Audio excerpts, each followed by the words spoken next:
हज़रत ख्वाजा गरीब नवाज रहमतुल्लाह अलैह और घमंडी राजा का वाक़या।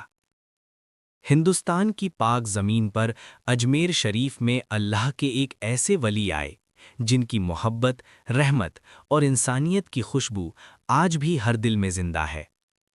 उनका नाम था हज़रत ख्वाजा मोइनुद्दीन चिश्ती रहमतुल्लाह अलैह, जिन्हें दुनिया ख्वाजा गरीब नवाज के नाम से जानती है।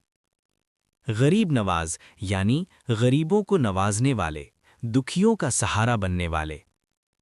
ये उस दौर की बात है जब अजमेर और उसके आसपास के इलाकों पर एक घमंडी और जालिम राजा का राज था।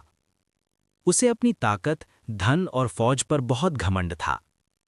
वो गरीबों पर जुल्म करता, मजहब के नाम पर नफरत फैलाता और दरवेशों और फकीरों को अपने लिए खतरा समझता था।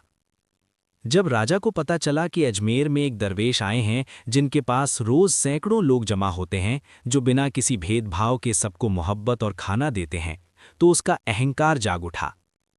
उसे लगा कि ये दरवेश उसकी हुकूमत को चुनौती दे रहा है।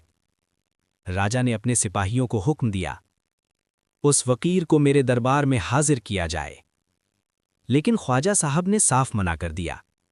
उन्होंने फरमाया, मैं बादशाहों के दरबार में नहीं, अल्लाह के दरबार में हाजिरी देता हूं।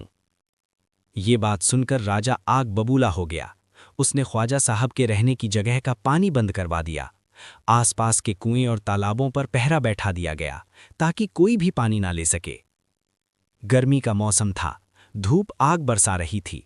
ख्वाजा साहब के साथ रहने वाले फकीर और मुसाफिर परेशान हो गए। किसी ने डरते हुए कहा, हुजूर, अब क्या होगा, पानी नहीं है। ख्वाजा गरीब नवाज मुस्कुराए। उनके चेहरे पर जरा भी परेशानी नहीं थी। उन्होंने बड़े इत्मीनान से कहा, जिसका भरोसा अल्लाह पर हो उसे किसी चीज की कमी नहीं होती।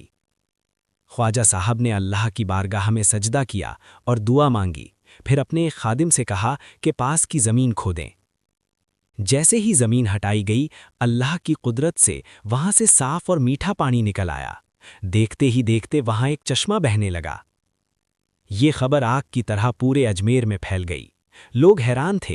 राजा तक ये बात पहुंची, मगर उसके दिल की सख्ती कम ना हुई। उसने सोचा ये सब जादू है। राजा ने और जुल्म करने की ठानी।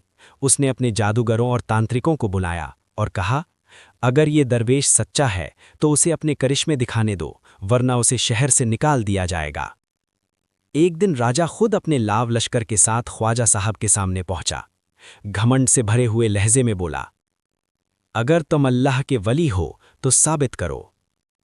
ख्वाजा गरीब नवाज ने उसकी तरफ देखा और बड़ी नरमी से फरमाया, मैं करिश्मे दिखाने नहीं आया, मैं तो लोगों के दिल जोड़ने आया हूं।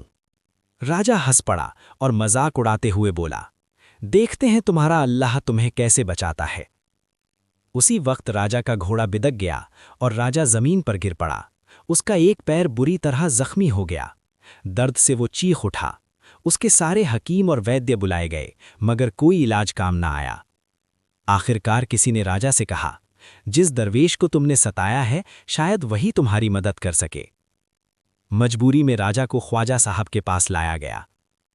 राजा की आंखों में अब घमंड नहीं, शर्म और डर था। कांपती आवाज में बोला, मुझे माफ कर दीजिए, मैंने आपको पहचाना नहीं। ख्वाजा गरीब नवाज ने उसके लिए दुआ की। उसके जख्मी पैर पर हाथ रखा। अल्लाह के हुक्म से राजा का दर्द खत्म हो गया और वो खड़ा हो गया। राजा की आंखों से आंसू बहने लगे। वो जमीन पर गिरकर बोला, आज मुझे असली बादशाहत का मतलब समझ आया। ताकत तलवार में नहीं, रहम और मोहब्बत में है। उस दिन के बाद राजा ने अपने जुल्म छोड़ दिए।